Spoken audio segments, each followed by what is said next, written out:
If it had not been for you, Zion Woodbridge Praise Team, let's go. My testimony is real. I came this far by faith. My road ain't always been smooth, but I don't look like everything I've been through. Truth is, I'm kept blessed by the best, and one word describes the rest. Everybody say grace. Grace. Everybody say grace.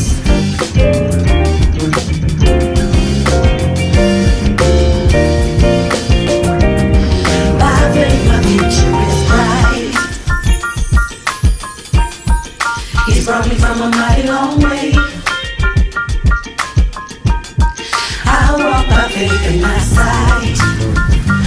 Oh yeah, that's how I made it where I am today. Truth is, I'm kept blessed by the best, and one word describes the rest. Everybody say grace. Grace. Everybody say grace.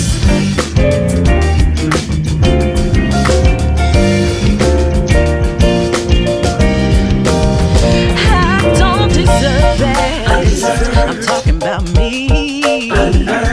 You know me better than I do. I make some mistakes and I'm not right all the time, but I know He is a friend of mine. Thank you, Lord, for keeping me. Oh, I can't thank you enough. Yeah, praise, oh, time and time again. Oh, great, yeah. You never left my side. Oh, praise, oh, nobody can do me like you do. You do. Thank you for bringing me through. Grace, grace, it's sufficient for me. Don't know about you, all I know you bring me. Hey, sometimes I feel like I can't make it, but I'm making it. It's because of your God is grace. good all the time, God is good. Even when I ain't acting just like I should. Cause you know He gives me amazing grace, amazing grace. Let me hear y'all say Amazing grace, how sweet, Sweet, amazing grace, how sweet, amazing grace, how sweet, amazing grace, how sweet. thank you for being sweet to me. Amazing grace, how sweet, Sweet. amazing grace, how Oh, sweet. thank you for being sweet to me.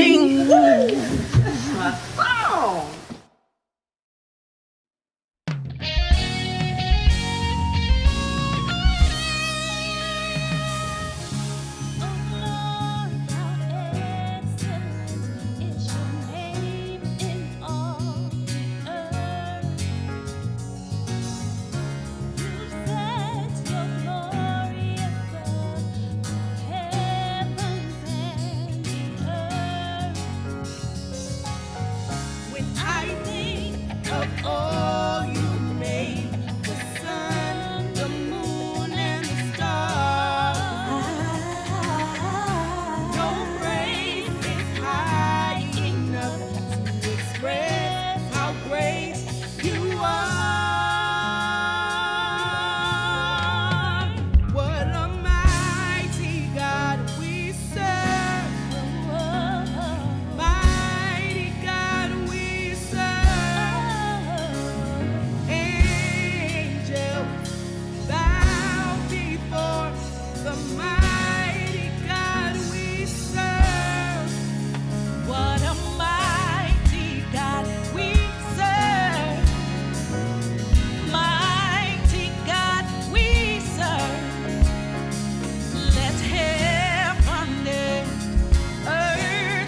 God. He's a mighty God. He's a mighty God. Everybody say yeah. He's a mighty God. He's a mighty God. He's a mighty God. He's a mighty God. He's a mighty God. He's a mighty God. Lord is mighty. What a mighty God we serve. Mighty God we serve. Let heaven and earth adore the mighty God we serve.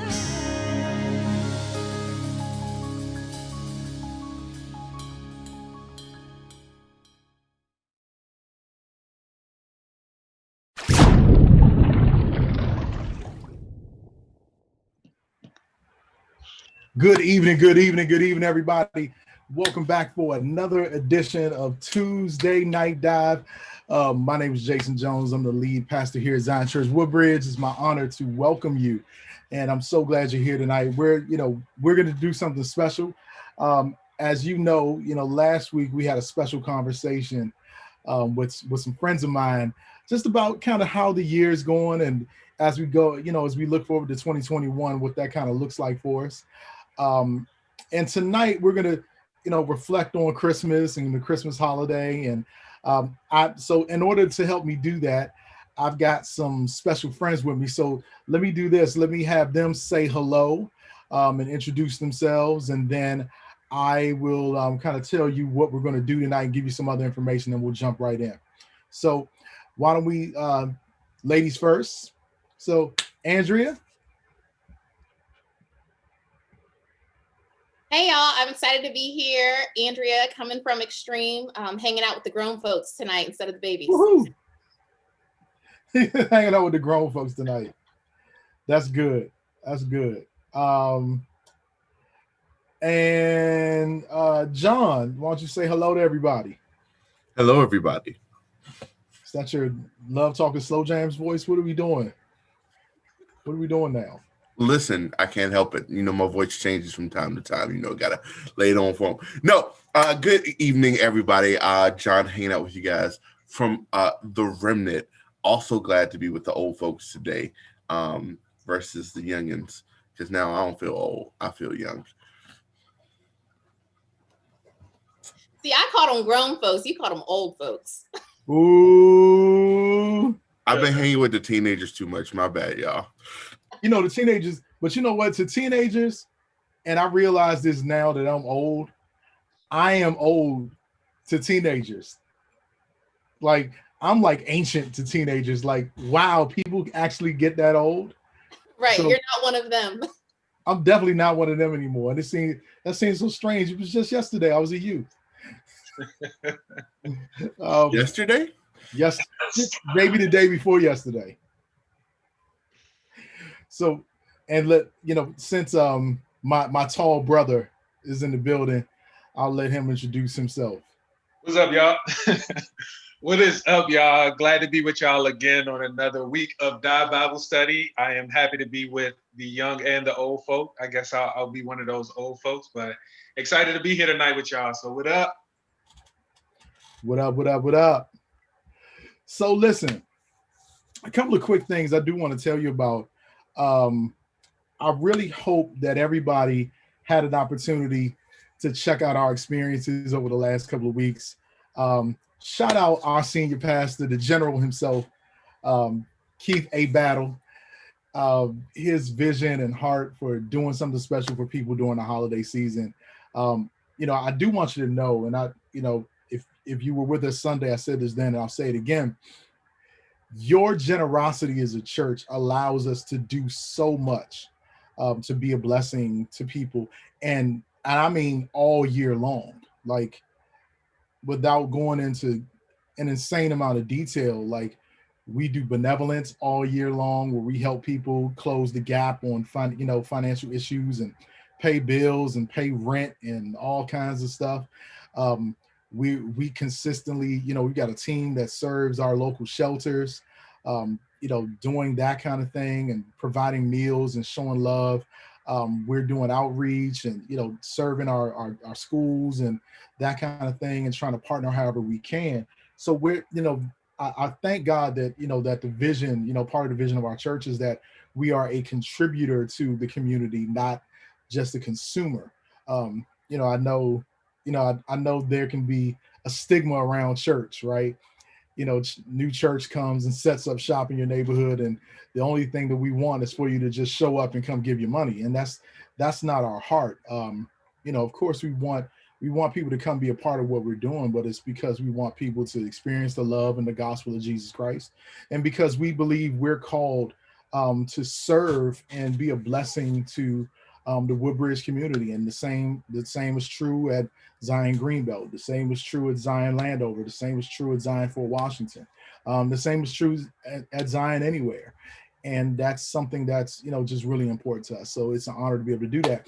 And this past week, we did what we call a Miracle on Z Street, where at our Landover campus, we did a drive-through experience where there was music and figure skaters and Santa and a live nativity scene with singing, and there were animals, and Andrea, you were there. What else do we have? Oh my gosh, we had gingerbread cookies, we had candy canes, there was a hot air balloon, there was snow coming out, that it actually felt like you were driving through a winter wonderland, and my kids were amazed. And we gave away thousands Yes. in gifts and toys and gift cards and all kinds of stuff to people who came through. So shout out to our team, and shout out to our pastor for his vision and heart. Being able to do that. And as a part of that, for all of our campuses, we were able to do something that I love doing. And we were able to surprise a family and just rock their socks, just blow their minds with kindness. And, it was an honor to be able to do that. And it's a blessing to be able to be a blessing. I'll say that. So I want to say thank you to this church. And we don't ask people to give when you come to Dive, but if you feel so inclined, you can text Zion Give to 77977. You're always able to do that, or you can go to our website if you want to, just contribute to what we're doing, in our community and all that. So we were also able to hit up a grocery store. This was fun because people are so strange about paying for stuff, and you saw people that had their groceries and stuff, and they got up to the register, and it was like, nope, we got it.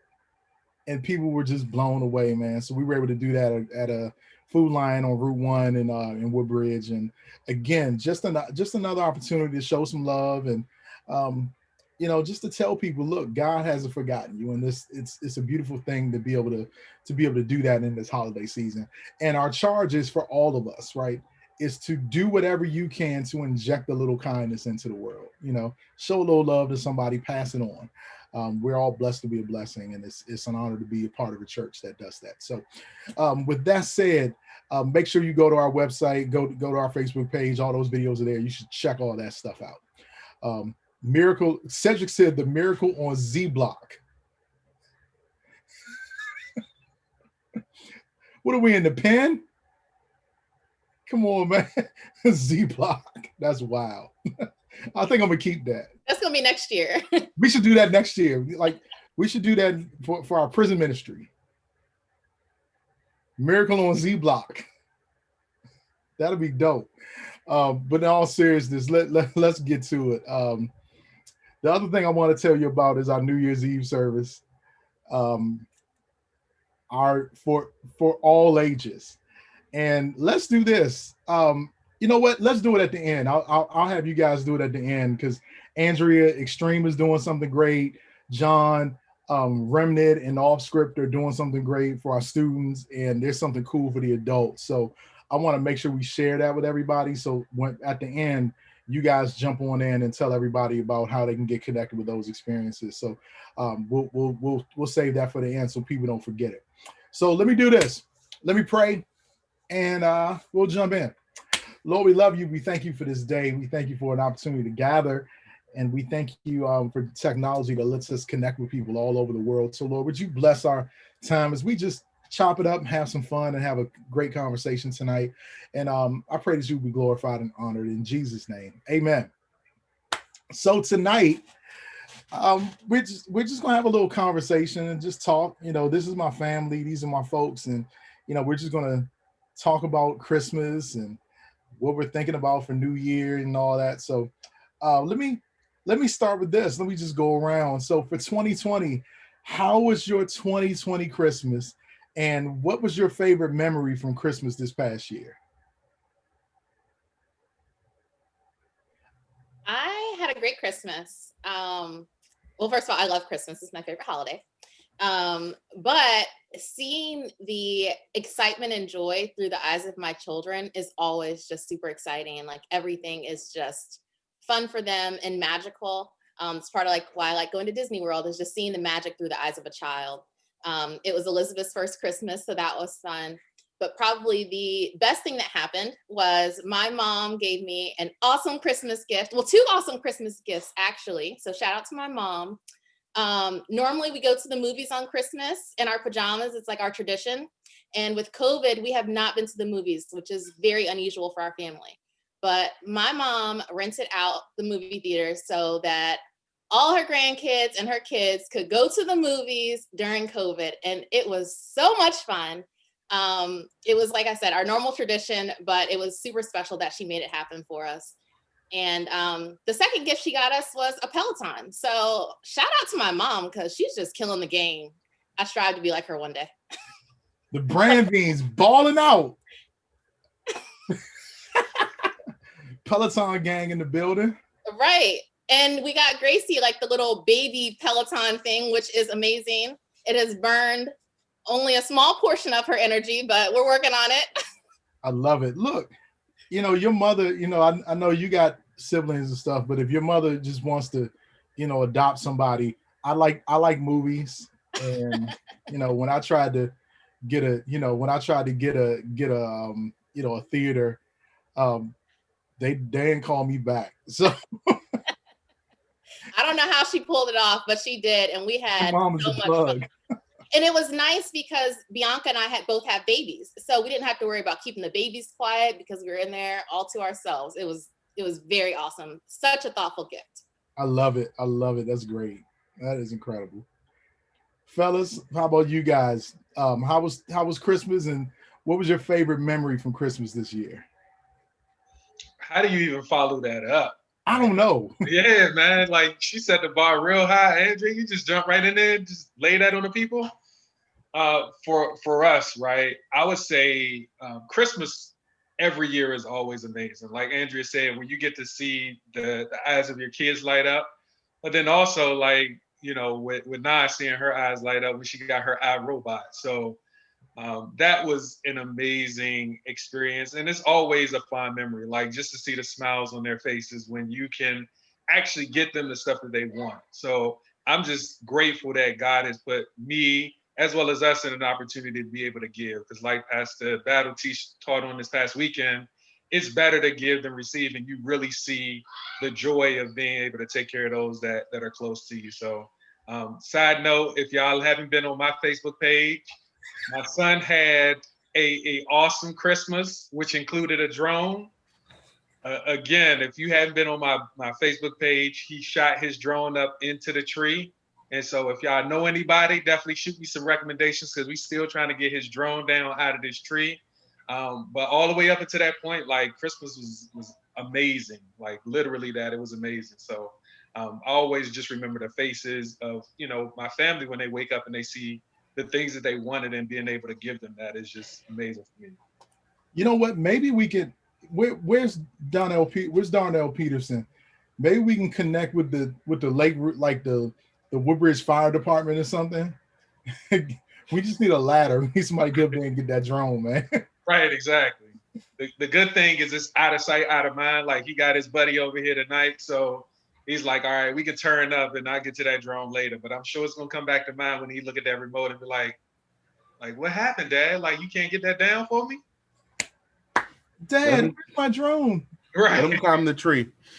Give him some rope. Then we'll have some other police or people who work for Child Protective Services like, okay, sir, what are you doing again? Sure enough. We all did it. It's just a little treat. It'll be all right. It'll be fine. Right. How about you, man? Christmas was cool. I ended up heading to my mama's house and staying there for a few days, which I haven't done in years. And so hanging out with my sisters and them for a while. Of course, I had to build everything that had to be built for my nieces. So I was up building trampolines in the snow. Trampolines are hard to build. If you never like ordered one and built one, don't. Like, just don't. Like, but no, it was fun though. It was kind of cool. It was like being a kid again. Hanging out with my family, getting to hang out with my nieces, helping them ride their scooters and stuff like that, overcoming when they were getting scared. It was fun. Good. That's good, man. So I guess I'll share my Christmas. This was this Christmas was different. There's an infant in my house, which makes things different on Christmas morning. So I never really tripped too much off of Christmas. Like for me, like I always told Christina, like I always told my wife, like I don't really want anything. It's not a big deal for me. But now having my little guy, kind of put a little extra sauce on it. I must admit. So we did the tree, we got lights up in the house, and the whole thing. And what was cool was on Christmas morning we had a little brunch. My mom-in-law, my sister-in-law, and my grandmother came by and had a little brunch, just something small, and we opened gifts. Well, we opened mainly his gifts, and out of everything that we got him, and we didn't go crazy because he's 4.5 months. Like, what do you really need? But we got him a couple of things that were pretty cool. And out of all the cool stuff we got him, you know what he's been playing with? A balloon that we had for my sister-in-law's birthday. And he's been playing with that like that's his favorite thing. But it makes sense though, because when I was a kid, like if you gave me a box, I'd be excited. So but my favorite memory of this Christmas. So my wife, they do like these custom books and stuff, with like adventures for you and you and your son and stuff. And she got me this custom book, man. And I read one of the inscriptions, and like every page is like a different adventure. And it's like him talking to me and me talking to him. And man, when I cracked it open, I boo-hooed, man, like a big old soft pump. And I mean, seriously, I don't mean that to be pejorative. Like, it really blew me away, man. It was just a reminder that I'm so fortunate to be a dad, yeah, I guess that was a memory that sticks out from this Christmas. So yeah, great time. Christmas is back. Christmas is back. Yeah. So since we're talking about Christmas memories, let's go all the way through. For some of us, it may be a longer time to think through than others, but your all-time favorite Christmas memory, or any old school Christmas memory that sticks out. I'll go ahead and jump in. This is going to be a weird one. My all-time favorite memory was finding out that Santa wasn't real. And it wasn't that my parents told me, it was that I found all of the gifts. So I wasn't snooping, but I was like, my mom had sent me up to the room. She was like, "Hey, I need you to run up and go grab such and such out of the closet." And I guess for her, she must have forgot that's where she put all of the stuff. So I get to the closet, and as I'm reaching up to one of the shelves, like I lean in and like something pokes me. So I'm like what's going on here? So I start pulling back layers of clothes, and what do I see? Like literally everything that I was begging for, like G.I. Joe's, bikes, so on and so forth. But here's the mature nature about me at the ripe age of 9. I didn't tell them that I found it. Like I basically just put everything back and played it real cool. But of course, on the inside, I was turn up, because I got everything that I was looking for. But for me, at the same time, it was like, dang, yo, like Santa ain't real. So why they been telling me this lie the whole time? But that's just one of the fondest memories that I have of just finding out that way, as opposed to like, all right, baby, I hate to break the news to you, or dad saying, all right, son, we got to have that talk. And it's not the birds and bees one, but Santa's not real. Like, we're the ones that's doing it for you. So I would say that's definitely a fond Christmas memory. It's a conspiracy. And sorry for any parents. Man, I forgot that we got parents. Oh, yeah. Yeah, put a spoiler warning on that. Yeah, like babies in the room. Yeah, I'm sorry, y'all. So forgive me. You just made a whole bunch of awkward conversations about to happen tonight. Right, like you heard what Pastor said. Like, don't believe Pastor. He ain't mean that. He ain't mean that. Santa's still real. Yeah. That's funny. That's hilarious. Who else? All right, who's next? I'll go. And Pastor Shimon, y'all better than me. Because when I was a kid, we found a way to find what our stuff was, and we ended up breaking through a wall one time. It was a whole situation.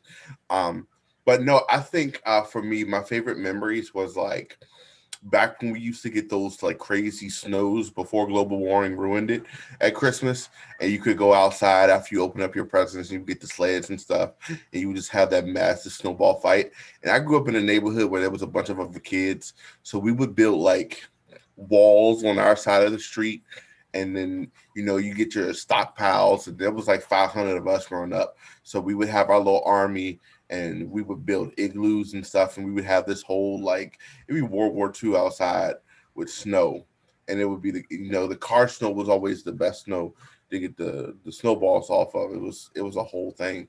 Like that's what I miss, coming back in soaking wet, hot chocolate on the stove, and just kind of chill for the rest of the day. Like, yeah. That's good. You're right, though. Getting the snow off the car was the move. That's definitely the move. I'm going to have to share that story of you breaking down walls later. Like that. You know what? I'm going to call Verrett. I'll ask him, see if he'll tell me. It was not me. It was my older brother. See, what had happened was where our room was, the opposite side was like a storage room, and we were wrestling on the beds, and we broke a hole in the wall. And we realized when we broke the hole in the hole was like this big, we could see where the Christmas presents was. And so my brothers took the hole from being about this big to being about that big, and then they just piled their like pillows over the hole so our parents wouldn't discover it. So the whole time we could get in there and figure out like going through presents and stuff. And this is the story of why God called John to youth ministry. So that, I was innocent. So that life would balance out. I was hand on the Bible. I was innocent.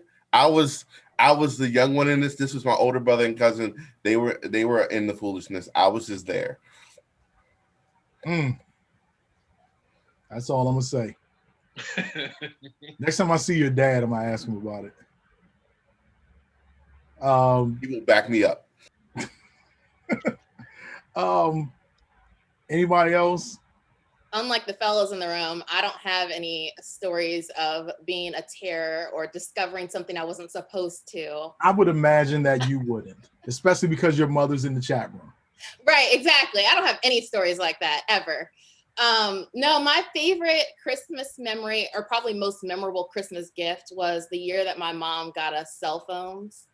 Like, you couldn't tell me nothing because I had a cell phone. And thinking back, like, it was when like you didn't have unlimited minutes. And so I think I had like, she had allocated like 100 minutes a month. So, I mean, who was I really talking to but her for those 100 minutes? And like every text was like 10 cents. And it was funny because at the time you had unlimited minutes after 9. And my mom would have us check our phones into her at like 9:30. So really I only had 30 minutes to talk every day. But I thought I was doing something with me and my little cell phone in middle school. So that was probably my most memorable Christmas gift. Wait, you had a cell phone in middle school? Yes, and Bianca probably, if she's in the chat, is probably still salty because my mom, though we're like 2 years apart, kind of treated us like twins. So Bianca was in 9th grade, I was in 7th grade, but we both got phones at the same time. So Bianca, in theory, waited a little bit longer than I did, but we got them the same year. Yep,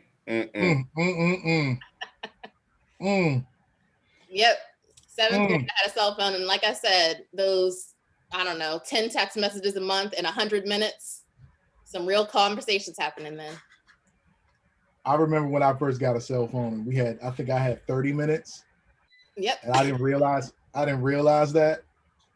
So then, after the first month, the bill came, and the bill was $300 or something crazy. So funny story. Hopefully Bianca doesn't get mad at me for telling this. We went to my grandparents' house one year for spring break. And this is when you had to like dial up for internet. And we were in Williamsburg, and Bianca dialed into a line in Leesburg, which that's not close by. So not only was she on dial-up internet, but it was long distance, and that bill was not at all pretty. That's probably one of my favorite memories of Bianca because that was hilarious because she really just had no clue. And our parents were not at all happy. My dad is like, like Nate Benjamin with money. That's my dad, but like the nth degree. So just imagine that bill. Ooh, shout out to Nate. Yes, we love Nate. Shout out to Nate. That's so funny. The reference point. I love how you came on here and said you ain't got no stories of being wild, but my sister though. Right. I'm telling my sister. And your mom definitely said, hey, y'all, hey, Pastor, I'm still in the chat. So watch your conduct. Tell your mom, I don't want no trouble. I love her. You don't want the smoke. Right. I don't want no smoke. None. I guess for me, I remember when I figured out there was no Santa Claus. When I was probably really, really young, I remember sneaking downstairs and seeing how the gifts got under the tree. So that ruined that for me pretty early. That was like 5. So I was done after. I lost my innocence then. But I one thing I miss, and this is gonna seem a little trivial, but I miss getting on like, we all call each other on 3-way with all my guys on Christmas morning, and we all like going through the inventory, seeing who got what. Like, what you get? So we would spend, we would after we, got all our gifts in the morning, we would get on the phone and talk, talk about what we got. And it was just fun, man. It was fun to connect. And then what we did a lot, we would go to Christmas on, go to the movies on Christmas night. But what was cool was we all had like fresh gear. So, when we pull up, it's a movie, because we had new Timbs and, knew this and knew that and, whatever else we got. My grandmother did not believe in buying Jordans. That's one thing I will say. Her rule was no $100 sneakers. She wouldn't buy $100 sneakers. She'd buy a suit, but she wouldn't buy sneakers. So when I got Jordans at that age, it was because I had to come up with half. So, but look, man, we go to the movies and hang out on Christmas night, and that was pretty cool. I miss those times. Those were fun times. And then got a little older. If you grew up in the DMV area, you understand what it means to go to the go-go. We might go see like Backyard or somebody on Christmas night. That would be fun when we got a little older and a little more heathenistic, you know. Shout out to Backyard. They're gonna be with us on New Year's Eve though, so maybe we still heathens. So let me, you know, we talked about the memories, but for all of you guys, what does Christmas, in seriousness, what does Christmas mean to you? Ooh, I told you Christmas is my favorite holiday. But growing up in a family, my parents got divorced when I was in middle school. But growing up, you know, of course, there was like tension leading up to the divorce. But I just remember the holiday season being like the one time where it felt like everybody got along and there was so much peace and joy in our home. And though, like, as an adult, probably looking back behind the scenes, everybody might not have been getting along. It just felt like that was the one time where everyone was so happy and everyone came together and we did things as a family. So I think that's probably why I love Christmas so much. And I try to create those same family memories for my kids, just a happy time with family and friends. And you know what, Andrea, your girls, I've said this before, but your girls are so fortunate because you really go above and beyond, not just, you know, just to give them stuff, but I've always seen your focus in like giving them memories and experiences, and you know, I always thought that was really cool. So shout out to, you know, I think you and Vaughn, I think y'all are the greatest, and you know, you're an amazing mom. So shout out to moms. Yeah. Yes, thank you. Yeah, moms are behind the scenes making all the magic. That's legit a fact. So, yep. Yeah. What about you? So I'll go. You know, I want to be clear. I know that Christmas means that we're commemorating the birth of our Savior Jesus Christ, and that is what it's about. But man, Christmas has always been like a time of peace. You know, like away from the hustle and bustle of everything. Here, this probably wouldn't be hard to guess, but I love Christmas music. I really, really do. And one of the things I miss is like being in school and singing Christmas music. I really miss that. But what Christmas means to me is, I think it means hope, right? One of the cool things about Christ coming was that he represented the best of what we could be, you know, and I'm always brought back to this idea at Christmas time that, you know what, we can be better than who we are, you know, that as a society, as a culture, as a world, we don't have to be stuck in some of the stuff that we're in and some of the negativity and some of those things, that there really is hope. And that's what Christmas represents to, you know, not to, you know, maybe it is corny. I don't care. I always say I'm a realistic optimist, you know. Christmas represents hope for me. And I still, the childlike part of me still holds on to that hope. So that's what Christmas means to me. Fellas? I love it. I love it. I love it. I will go ahead and jump in. Christmas, it has a number of different meanings, but I would say the one that stands out is truly giving. Like, I think during this time of season, usually folks are very taken aback because, like, in the workspace, some folks would be like, Merry Christmas. Is it right to say Merry, like, Happy Hot, like, but I think at the same token, like, people want you to feel the warmth of it. So they're really giving, whether it be compliments, whether it be support, whether it be love, hope.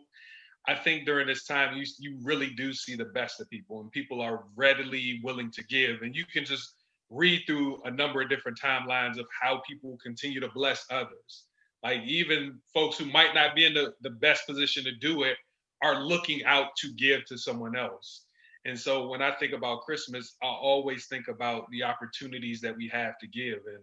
And we have the best gift giver as the model to show us why we should be giving. Like, I think we don't necessarily question the why, but he shows us the why, like, because I love you. And that's what I'm always kind of taken aback. Like, why did God do it? Like, why did he decide to send his son? Like, knowing what he would have had to give up, what he would have had to endure, but it's his nature. Like, if he didn't, he wouldn't be God. So his nature is just to give. And that just shows like why we also have that same mentality. Like, whether we believe or not, like, we always get in that posture of what can I do to help someone else? And so for me, it always helps me to refocus and know that it's about a season of giving. Even if you don't have a lot, you want to make sure that you're giving something to someone, whether it be a word of knowledge, encouragement, hope, peace, or if you're, blessed enough to be able to give out of the hard work. Come on in here, somebody. The hard work that you've been able to accomplish to give to other people out of the abundance that God has blessed you with. So for me, it's always thinking about just the opportunity and the blessing to give. God bless us, everyone.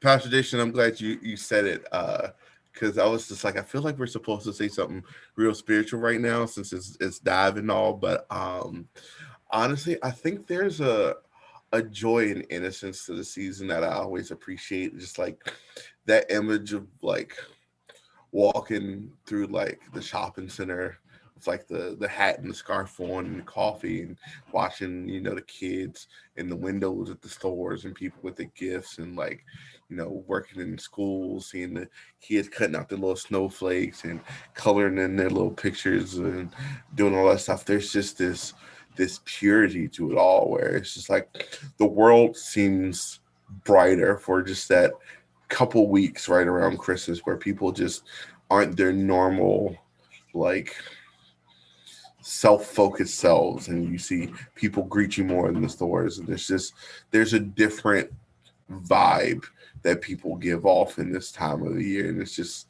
it's nice. I'm trying to find the right words to describe it, but it's that quintessential Christmas spirit of whatever, and you just kind of, get that Nat King Cole playing in the background, just doing your thing. John, that's all the stuff that you do now, like walking around in a scarf and drinking cocoa and singing carols randomly and stuff. You do that because it's Wednesday. Okay? So, but in all seriousness, I think that's cool, man. We, Christmas is taking on a lot of other meanings, and this isn't the forum for tonight, but we can have, you hear people with the conversations about, well, Jesus wasn't actually born on December 25th. Like, yeah, we know, Roman calendar, current calendar, not the same thing. Like, just that alone and the way time is calculated has shifted things a little bit. So, of course, if it was this time on the calendar, it would have been a different time of year, so to speak, right? But the idea that there should be a time when we acknowledge that our Savior and King did come to earth, because we do know he came to earth, right? What that means and all that. And I know it seems like it can be kind of exclusive, right? To just those who are Christian believers. But, the cool thing about it is that the hope that Christ brings is available to anyone who's willing to accept it. So just because that's not your position now doesn't mean it can't be, And the fact that there is a God that loves us enough to make a way in such a way, should really lighten the heart of anybody, even the Grinch should be excited about Christ, his heart was 3 sizes too small, So I mean that should make us all really, really excited. So my hope is that, during the Christmas season, we can keep the focus on the main things, but also that sense of hope, touches people just beyond us having service and those who say we're Christians and all that. Like it's bigger than that, and I'm thankful for what God did, and I'm thankful for the opportunity to celebrate that. So as we, whenever there's Christmas, there's another special day that comes right after that, or at least we think it's special, and I want to get into that. We're moving into New Year's, right? A new year, and bruh, 2020 has been both the longest and shortest year ever. It's like it's been 2020 forever, and it's also flown by. But we are on the cusp of a new year. So let me ask this question for all you guys: do you make New Year's resolutions? And if why or why not? Like, do you make New Year's resolutions? And if why you do it or why you don't do it? So I'll jump into the deep end of the pool. I do not make New Year's resolutions. I feel like it's cliche, and again, this is no shame or fault to anybody that does. If a new year helps you to kickstart, more power to you. Please continue to make them. For me, when I think about it, like, it kind of takes me back to the verse of, like, when you make your plans, like, are you factoring God into them, right? Because we all start out the year saying, hey, we want to do X, Y, Z. But at the same time, we also have to factor in, like, is God in it? Or are we just trying to do it on the strength of our own pride and ego or our connections? So for me, when I'm thinking about New Year's, typically I kind of, the word that comes to mind for me is going to be dreams. I always have dreams of what I want to see happen in the year. And so for me, it's not necessarily saying, okay, Shaman needs to do this. Like, he needs to commit to losing 15 pounds. He needs to commit to making this amount. He needs to commit to living here. He needs to commit to doing this. It's like, no, like, I want to make sure that I'm really, and I know it sounds cliche coming from me, but I really do want to see God operate in my life. So I'll always leave room for him to help shape the dreams that I have of, hey, God, these are the things that I want to do. Like, is this in alignment with where you would have me go? And a lot of times what I'm learning is I have my dreams, but God operates so far outside of them. So things that I thought weren't going to happen or didn't have a belief that would happen, he actually blew that expectation out of the water, like moving me into things and opportunities that I never thought was possible or never even dreamed of, but had a hope that maybe I could accomplish. So I don't do resolutions, but I do have grandiose dreams, delusions of grandeur, so to speak. That's good. Good. Who else? Yeah, that's really good, Pastor Shaman. I don't make resolutions. I think once upon a time I used to try, but I realized that I can become very black and white, and I had to learn to allow room for the gray, especially once I had kids, because you can plan out your entire day and your kids would be like, oh, I need to poop before we leave the house, and your whole day's thrown off. So I've learned to allow space for the gray and just allow space for God to move to, instead of, like you said, having my own plans and trying to shift God to work with what I've got planned. I'm learning to shift myself to what God has planned for me. And 2020 has been a great reminder of that. So I don't do resolutions anymore. I have plans for things that I want to see happen in my life, but I'm definitely yielding to what God has in store. That's good. That's good. Jean?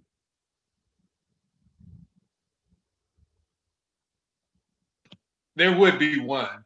There would There's be always one.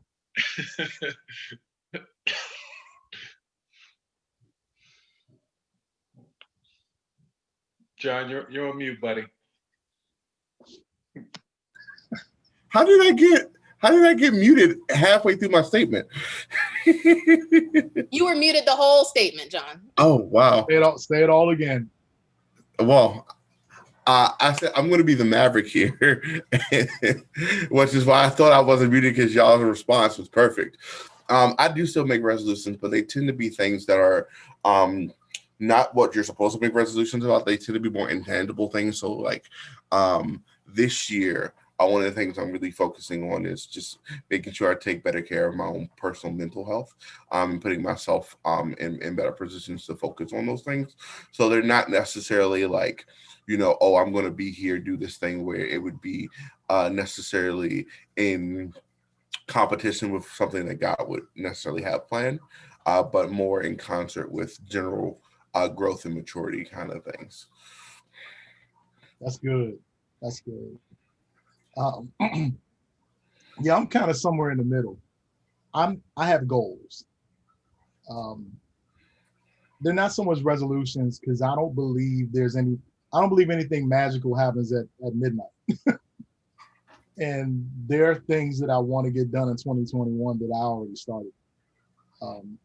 There are emails I've sent, conversations I've begun, habits I've tried to begin forming, the whole kind of deal.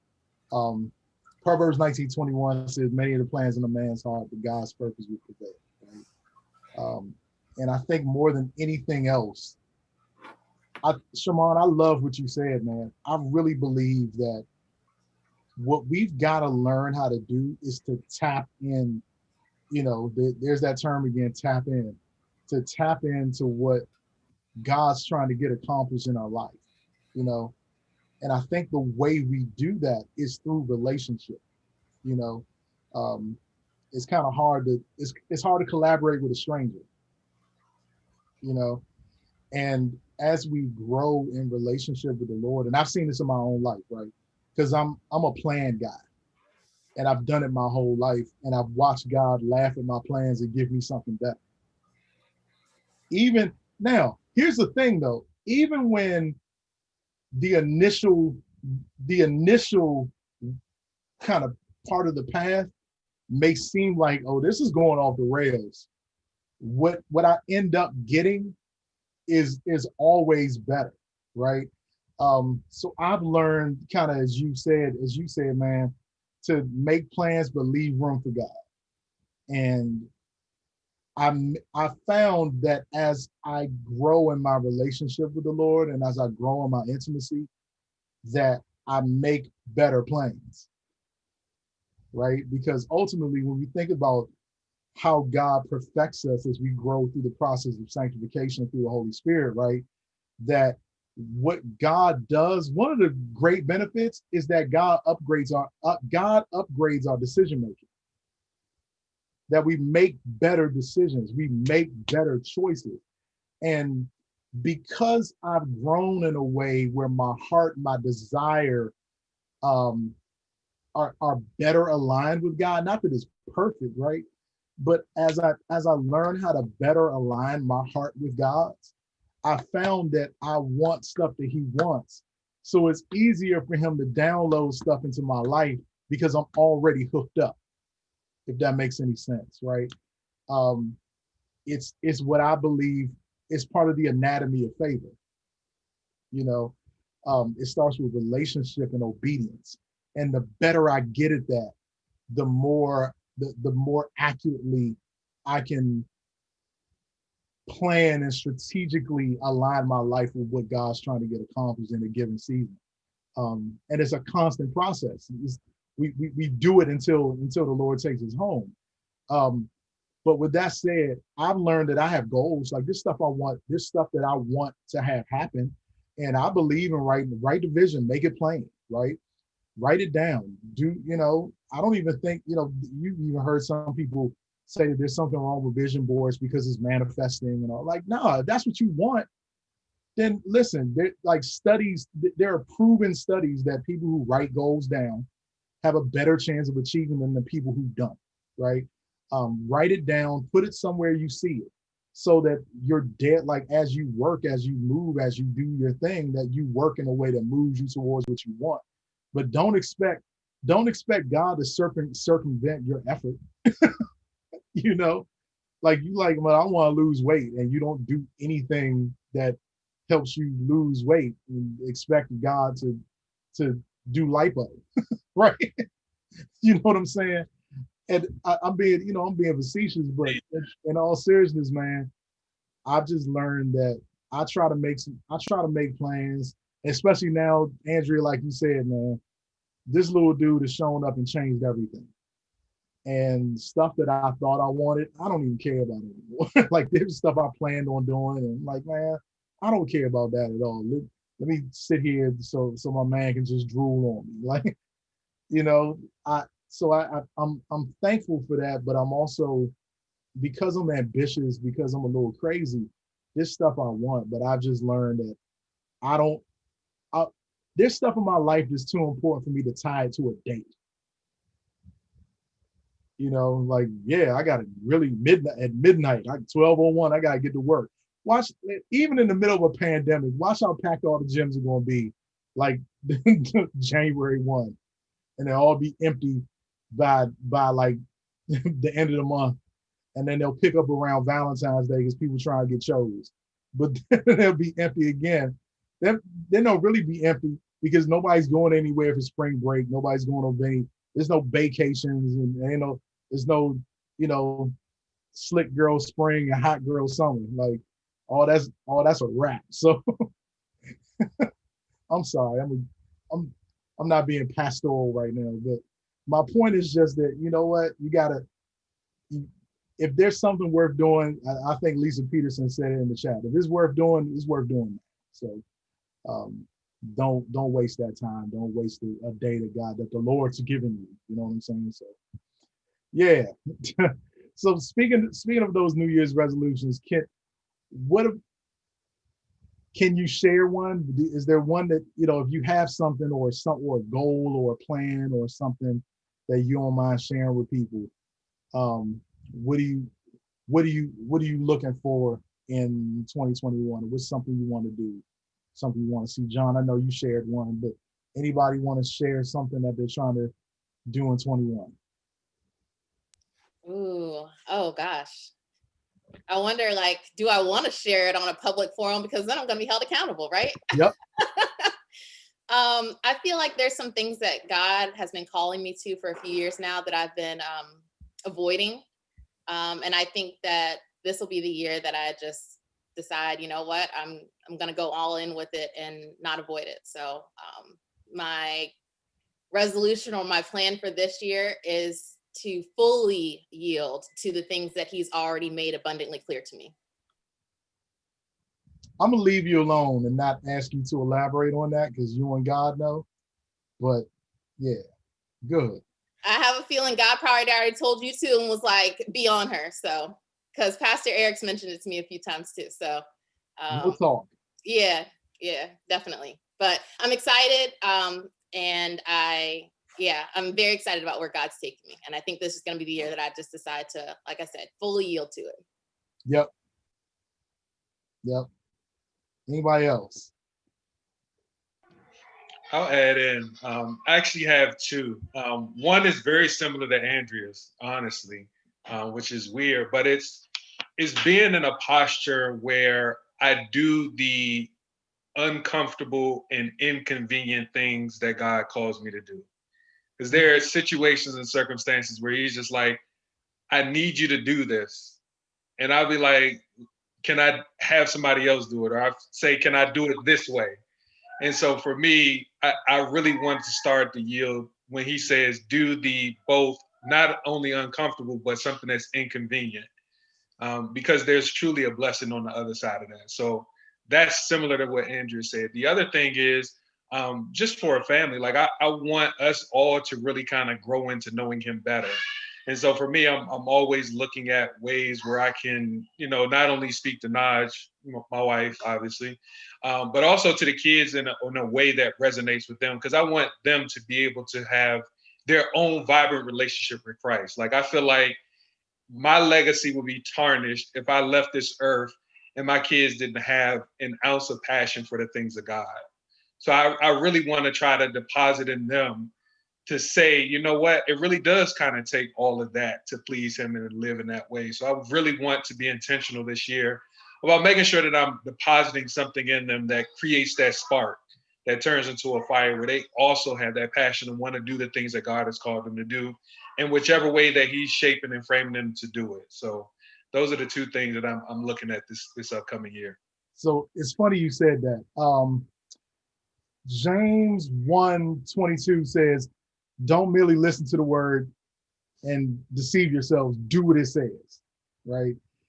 And I'm always brought back to this idea of obedience. Like, man, and you said it, partial obedience is still disobedience, right? If you tell Jace, take the trash from your room and bring it downstairs and make up your bed. And he makes up his bed, but the trash is still there. You'll give him credit and say, okay, cool, you did part of it, but you were still disobedient because you didn't do everything I asked you to. And there's a reason why I asked you to do what I asked you to do, because, I asked you to make up your bed because it's a good habit and, it keeps you from tracking, stuff from outside and getting on your sheets and all that. And tomorrow is trash day. So I needed the trash to be downstairs so that all the trash can go outside to be, to be picked up in the garbage. And the fact that you were disobedient cut off something, right? Even though you did part of it, the part that you left undone cut off something else that was supposed to happen as a result of of your obedience to that part of the task. And it always reminds me, like, we love playing that game with God. Like, he hadn't thought it all through. And there's a reason he said, make up your bed and take out the trash. So our best bet is to simply be obedient to what he said and let him worry about the result. Like, okay, you doing that means, you know what, you may miss something that you were trying to watch, or, there was food downstairs or whatever it may be, but God will make a way. There'll still be food there when you get downstairs, and the game will be, the game's on DVR, you can rewind it or whatever it may be, right? And we've got to get to a place where, you know what, if God says A and B, then A and B it is. And that we try to move into this space of just simple obedience. And I don't know, man, that's been just like clarity kept swirling around my head for 20. Obedience has been swirling around me for 21, man. And I think that's going to be important for us to just do what God said. Yeah, Pastor Jay, that's really good. And actually, I think that's a good plug for people to go back and watch that Jonah series, because that was one of the main things that stood out to me in the Jonah series was the obedience lesson that had to be learned. But for me, the other takeaway I had from the Jonah series was, though Jonah tried to avoid what God had planned for him, God was still able to move in his avoidance. The people that were on the boat with him called out and said, like, who is this God that you're serving? Like, they got to know God through Jonah's disobedience. So it gave me a lot of hope to see that even when I'm going down my own path and not in direct alignment with what God's doing, it still allows him a chance to move in that. But he still says, you're still going to accomplish this that I set out for you to do. So definitely, for those who are watching, if you did not watch the Jonah series that Pastor Battle did, please go back and watch it, because it was straight fire. Yes. And the blessing in that is that even in disobedience, you're one decision away from getting back in line. Yes, right? Absolutely. So if you've been wilding or you've been bucking God, I get it. I've been there. I've done it. Still do it from time to time, right? But make your next move your best move. I'm sorry, Pastor Jamal, you were about to jump in, man. Yeah, so I got a story, man. As a parent, you get about 20 million of them. So one of the things that always happens is my kids always look at me crazy because I'll ask them to do just random stuff, but it makes sense. So here's one of those random situations, right? So typically when my kids go out to play, they'll bring their bikes in and they'll put it on one side of the garage. And it's like the walkway to get up to the stairs to get into the door. So every time they would come in, like I would harp, like, put your bikes on this side so that way we can get out and do things. And so they would just look, smile, laugh, and just let it go.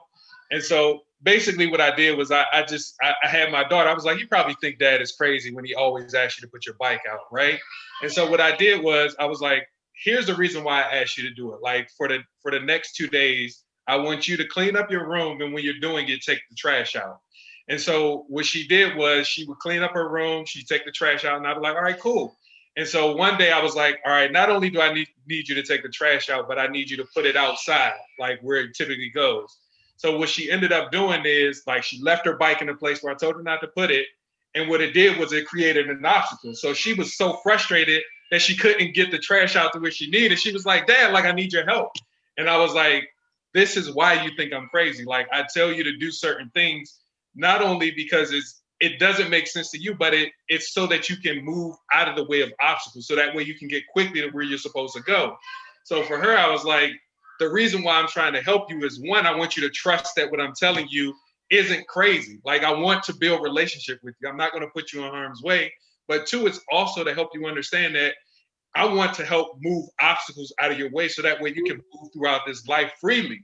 So now she starts to understand and trust. And so with situations like that, there's always those Mr. Miyagi moments that I'm always playing with my kids, but it's always in a way to get them to trust me, to say that, you know what, Dad is not really crazy. He's really trying to do things in an efficient way. So that's a story where it just kind of understands obedience. And it was just putting her in my seat for a second, just like God does for us. Like, this is why I wanted you to give, or this is why I wanted you to put that phone call in. So that way you could understand the love that that person needs, the encouragement that that person needs, the love that they need, the warmth that they need, whatever situation that they're faced with, you're supposed to be that blessing. And so for me, I just want to pass that on to my kids in those life moments. So that way they don't think that Dad is just crazy and all of the stuff that he calls us to do. That's so good, man. And what's crazy about it is that the reason you gave the instruction was because you had information that she didn't, right? You had a perspective that was larger than the kind of the myopic way she was focusing on it. She was just focused on, well, I put my bike here, right? But your perspective was broader than what she could comprehend at the time. And that's how God functions with us. When God gives us instructions being in the past, the present, and the future, all at the same time, with the whole of eternity laid flat before him, with all the information and knowledge that could ever exist, and calculated in the decision that he made in giving you an instruction, right? And when we disobey, it is to deny God's perspective in that way. Like he doesn't know what he's talking about. Kind of in the same way, like you think your parent, like, you know, Bliss thought you were crazy because you're telling her to do something, but no, I know something you don't. And when you go do this thing that I'm giving you the instruction to do, your disobedience here is going to create an obstacle that didn't need to be there, right? That's good, man. Yeah, put that one in your back pocket, man. Hold on to that one. That's a good preacher story. That's good. That's good. So for all of us, man, that's why obedience is so key. It's better than sacrifice, right? Obedience is key because God gives us an instruction because there's something that he's trying to accomplish that's bigger than what we can recognize at the given time. And when we disobey him in that way, we deny the benefit of his eternal perspective and his eternal wisdom. So in the same way, I've learned this, you know, I didn't probably realize this when I was young, but I remember my grandmother, you know, giving me instructions about stuff and like, why do you tell me to do, why would you say that? But she had information I didn't have, you know. Now that I'm as an adult and also now as a parent, like I get it in a different way, and I'm just kind of I'm starting to see it with my son because he's moving around and he's starting to do stuff and all that. And I'm starting to see a personality there. You know, he's a little rambunctious, you know, shout out to him. But you know, that it resonates differently when you kind of sit in the seat of a parent or an authority figure. Same thing, like, you know, if you got little brothers or little sisters, or if you teach, or if you mentor, or whatever it may be, or John, you know, in youth ministry, like there's stuff that you're telling that you may tell a young person to do. And it's like, no, I'm not trying to be the cosmic killjoy. I'm telling you for your own good because I know something you don't, you know? So with that said, yeah, them wax on, wax off moments, Mr. Miyagi. That's good. That's good. So wait, did we get everybody's New Year's your resolutions, your goals? John, did you want to share one or you gave one already? I gave one already, but I shared it earlier. But I just said for me this year, I just want to focus on making sure I take care of my own personal mental health, managing stress, and taking time to take care of myself instead of just being constantly go go go. Um, Yeah. I guess, I feel like Andrea, I'll share mine and I'll say it in a public forum because people will hold me accountable to it. So you all have permission to yell at me um, about mine. One, I, you know, my guy showing up kind of, caused some shifts in plans, but I gotta finish. I got a book I gotta finish. Um, I got too much skin in the game at this point. And I got to get it done. So I'm looking forward to locking in to finish that.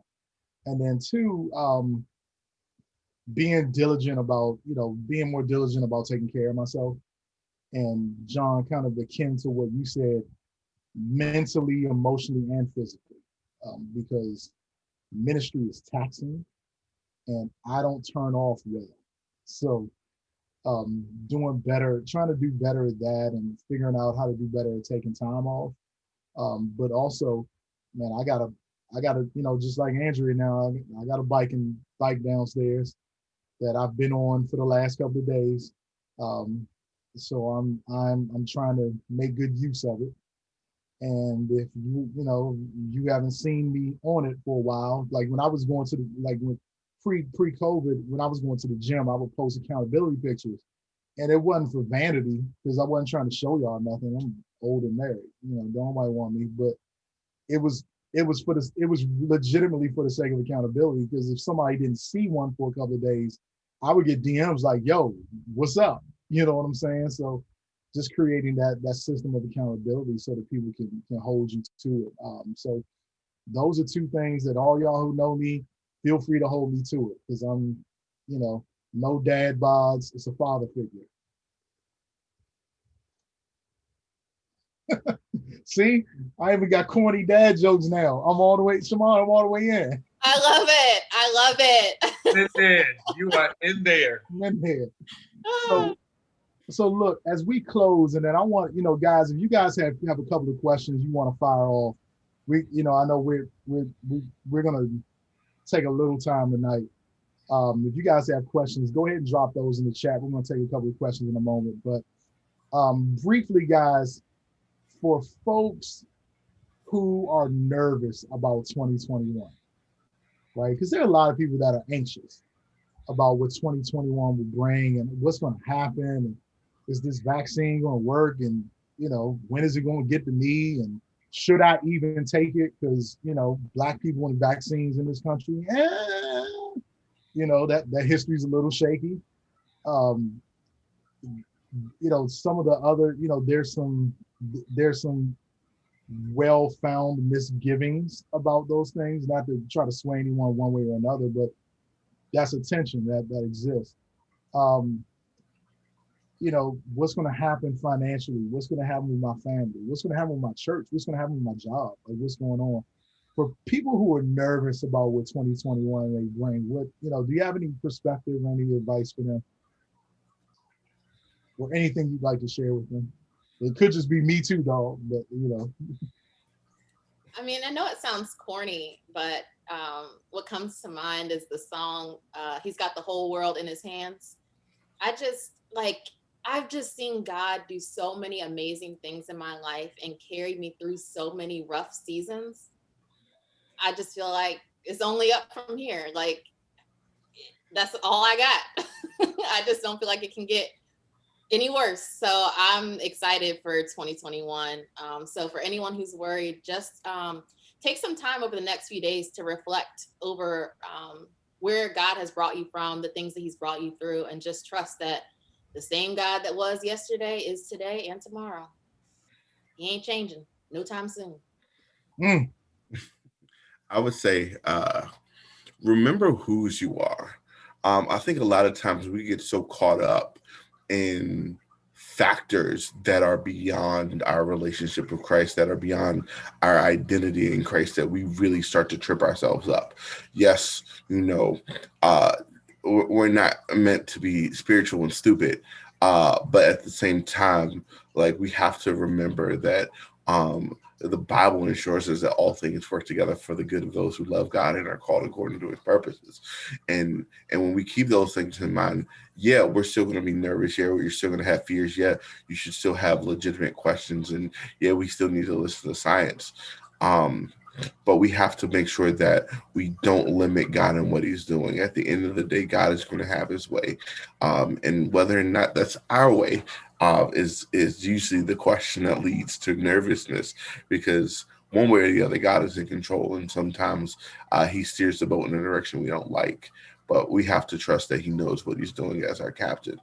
Just like the stories we were telling earlier with the dads telling the kids to do things a certain way, or them doing things, like, sometimes things don't make sense. Sometimes we lose things before we want to. Sometimes we're put in positions that don't seem comfortable. A lot of us have lost jobs. A lot of us have lost loved ones. A lot of us are in different situations that we planned on.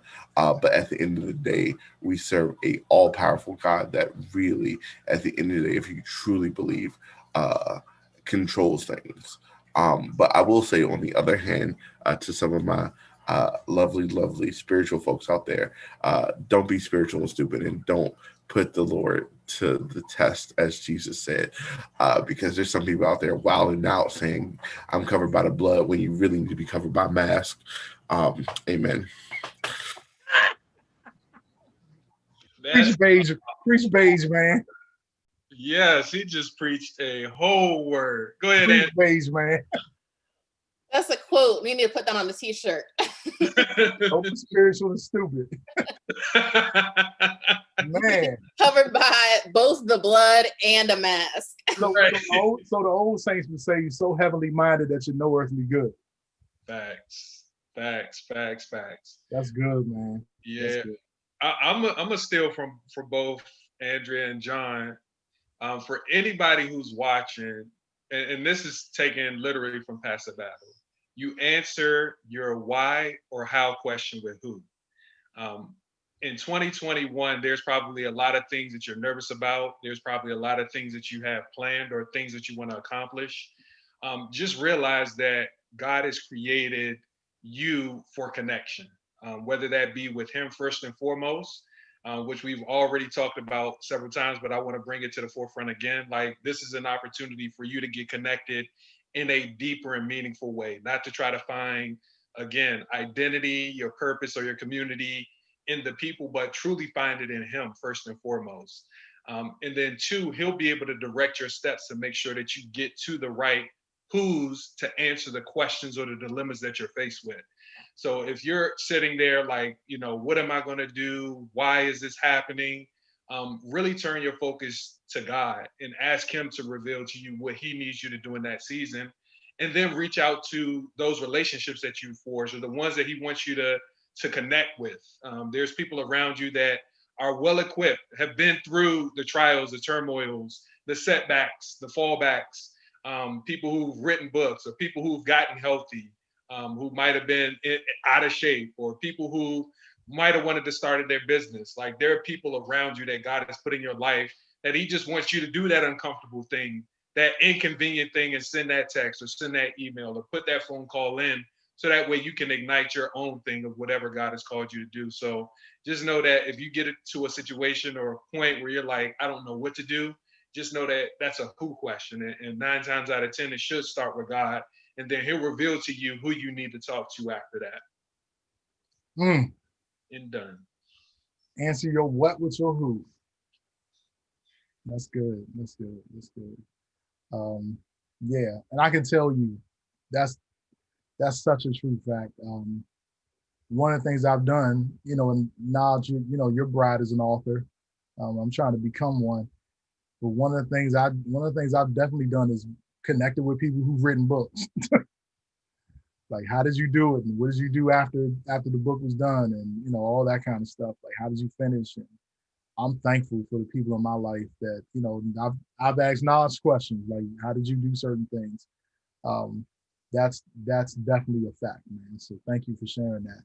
I guess the only thing I'd add, you know, Romans 15, 13 says, now the God of hope will fill you with all joy and peace, and believing that you will abound in hope through the power of the Holy Ghost, right?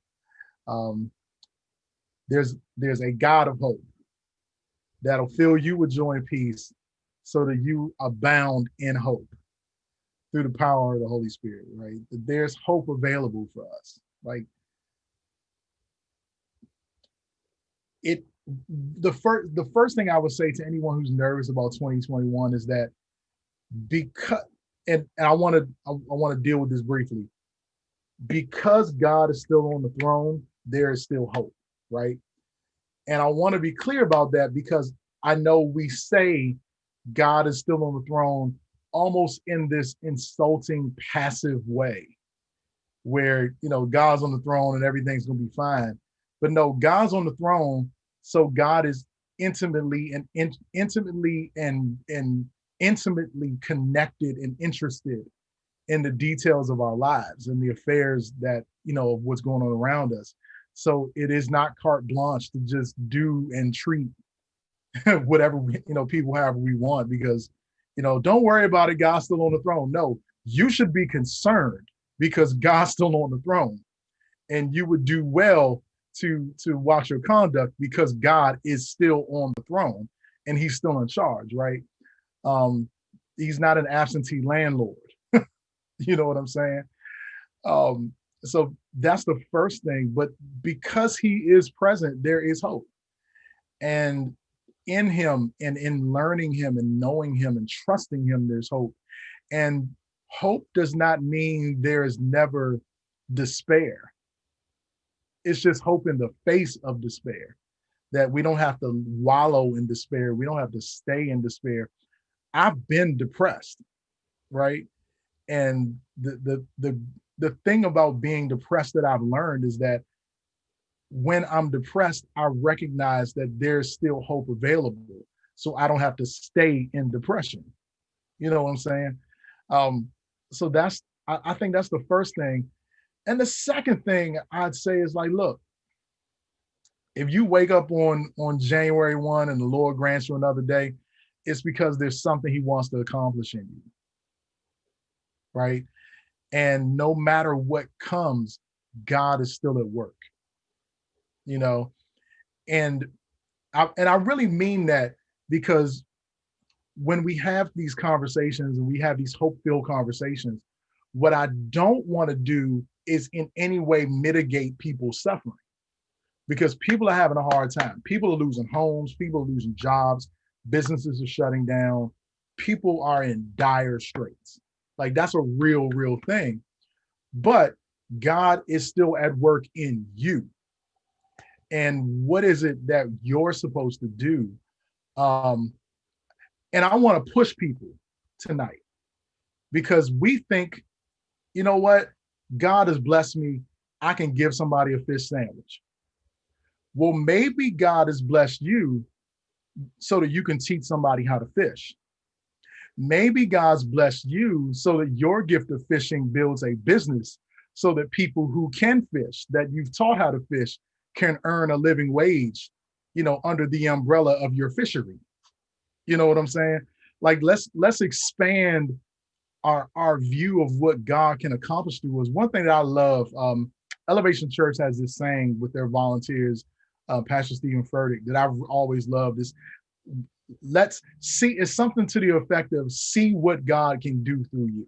Let's see what God can get accomplished through you. You know, let's test the limits. And I believe in that wholeheartedly, man. I think for all of us, regardless of what comes, we all have the opportunity to test the limits of what God can get done through us. Even in adversity, even in pain, even in difficulty, there is still the opportunity for God to do great things in us and through us. And the fact that you woke up means that there's something he's trying to accomplish. And I think we got to spend our time, securing our lives, but also locking in to see what God's trying to do. So that's what I would say to anyone who's nervous about 2021. And listen, man, Jesus is coming back at some point. So, it's going to get a lot rougher. That's all I'll say. Just read a little further towards the end of the book. I think you'll see that this is all par for the course. I'll just say that. And maybe one day we can spend one of these and have a conversation around eschatology and talk about end times and what's coming, so that we understand that, we don't need to be nervous. We're still in the plan. We're still in the book. It's okay. So I'll just stop there. I don't know. Are there questions? Do you guys have any questions? Does anybody in the chat have any questions? If not, I'm gonna go drink some cocoa. Nah, no questions for me, bro. Great job hosting, man. Oh, thank you. Hey, look, thank y'all for being, and I want to say, for those of you watching, I want you to know, and this isn't all of them, but man, my team, yeah. And this isn't everybody, so I want to, make sure that I say that clearly. But I'm so fortunate that I get to serve with these people, man, that as great as they are at what they do, they're even better people. That's a blessing. So love y'all. Tracy Napper is in the chat, and I'm going to be watching St. Bonaventure women's hoops this year. Shout out to the Lady Bonnies, because Taylor is there. So now I got a reason to watch St. Bonaventure Lady hoops. So shout out to you. Great job getting her through. Looking forward to it. Let me stop messing with people in the chat. We'll be here all night. So we do want to tell people about what's going on for the for New Year's Eve. So Andrea, what are we doing for our lovely, lovely Extreme kids? We are having our pajama jam. We are all going to be dressed in our jammies. We have games. There will be prizes, and all the kids should tune in, because you just might see some of your favorite Extreme leaders get slimed. It's going to be super, super fun. Wait, and I can't. There will be slime? There will be slime being poured on some of our favorite Extreme leaders. So now let me ask you a question. Is it like you can't do that on television back in the day, where you, like, if you say I don't know, you get slimed? Or like, is there some like trigger word or something like that? Yes, so it's actually part of our game. It's going to be a competition where the kids are going to go head to head against an Extreme leader to see who actually remembers what we learned this year in Extreme. And so can we slime the kids too? No, because they are trying to beat the Extreme leaders. If the Extreme leaders get it wrong, it's kind of like, are you smarter than a fifth grader? Are you smarter than the Extreme leaders? If we get it wrong, they get the opportunity to see us get slimed live on camera. It's going to be a lot of fun. We've got prizes. We've got more games. You got to tune in. I think we've got 86 families registered right now, and you might want to go ahead and get your slot. That's all I'm saying. So where do people need to go to get registered for that? Ooh, we can drop the link in the chat. Let me grab it. We'll drop it in the chat. Okay. Also, you can go to our website. You can go to ZionWoodbridge.com, or you can go to Zion Woodbridge on Facebook. All the information will be there as well, and we'll drop the link in the chat. Absolutely. Not just, can anybody come? Do you have to be a Zion family to come? Absolutely, do not have to be a Zion family. So register yourself, send the link to your friends, invite your friends. It's a safe spot for all the kids to hang out. We'll be starting at 8, wrapping up around 9:15 or so, 9:30. So that way all the kids can get in bed before the grown folks kick off their party later in the night. Dope. John, tell us what's going on with Remnant in the Script. Let me do this right. Ladies and gentlemen, boys and girls, children of all ages between 12 and 18, that is, we have a great experience planned for you this upcoming New Year's Eve. It is The Last Laugh, coming to you live on our YouTube page, Zion Church Youth. Don't miss it. We have a couple special guests, including PJ Edmonds, Pastor Sean McBride, and for those of you out there who ain't as churchy, we got our girl Pretty V coming through, as well as myself, Pastor Dre, and Pastor Steph, all representing. It's going to be a great time. We're going to have some prizes, some giveaways, and we're going to have a lot of fun. Do not miss it. We're going live at 10:45. Be there. All right. I'm not going to do all that. So finally, y'all, for the adults. So we look, no matter what your age bracket is, we got you covered like a blanket for New Year's Eve. You don't need to leave your house or nothing.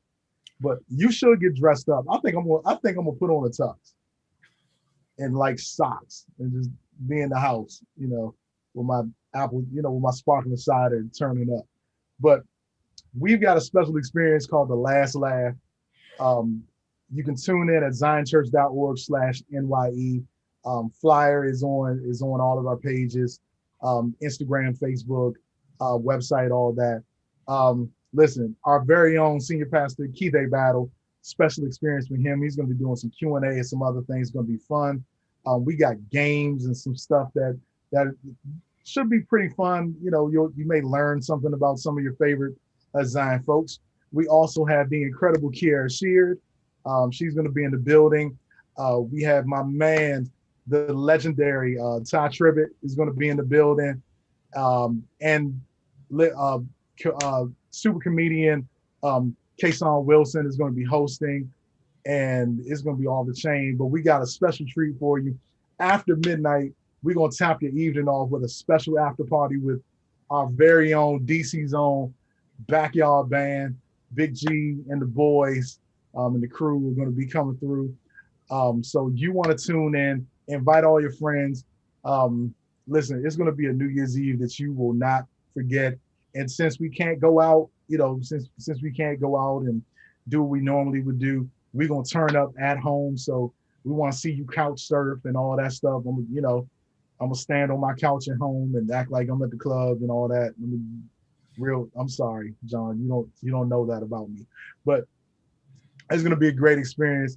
Tune in. It's going to be incredible. You don't want to miss that. So I think that's it, man. We're going to get out of here. I love y'all, man. This has been such a great time. I've had so much fun hanging out and talking with you guys. And we are going to get out of here. So let's do this. The last thing I want to tell you is if you are not connected with the church, you need to be part of a church family. So do me a favor, text WBVIP to 51555 or go to zionwoodbridge.com/connect. Fill that form out. Let us know that you need to get connected. Whether you need to be in a group, you want to get plugged in to serve, or you want to join the church, all that stuff. Make sure you do that, man. There's a blessing in connection, and as old commercial said, membership has its privileges. Like there's something special about that. So don't go through disconnected, and don't go into this new year without making sure that your relationship with the Lord is right. So you don't have to wait till New Year's Eve to do that. You can do that tonight, and we got you. So amen. So with that said, we're gonna be out, as Pastor Eric Carolyn would say, like the 90s. Shout out to my brother. And what I'm gonna do is ask Andrea Crest to close us in prayer. Actually, Annalise might be asleep. Normally I say have Annalise pray, but Andrea, you'll do. You're right. I'll do in her absence. All right, let's all go to God in prayer. Father God, thank you for this time together. Thank you for your wisdom, and thank you for pouring into our pastors so that they can pour into us. Thank you for Pastor Jason and his leadership. Pray that you will continue to watch over us in 2021 as you have in 2020, God. We know that there are people who are hurting. There are those who are suffering. Help us to be the vessel to speak to them and to assist them so that they may see you and us. In your name we pray. Amen. Amen. Hey, thank you for coming out. You could have been anywhere on the internet, but you're rocking with us, and we thank you for that. We want to see you on New Year's Eve at all of our experiences for Extreme, for our youth, and for our adults. Make sure you get tapped in for all of those. And we want to see you this coming Sunday. Pastor Battle's going to be starting with something real special. So you want to be plugged in for that. Hey, love you guys. Have a great weekend. Peace.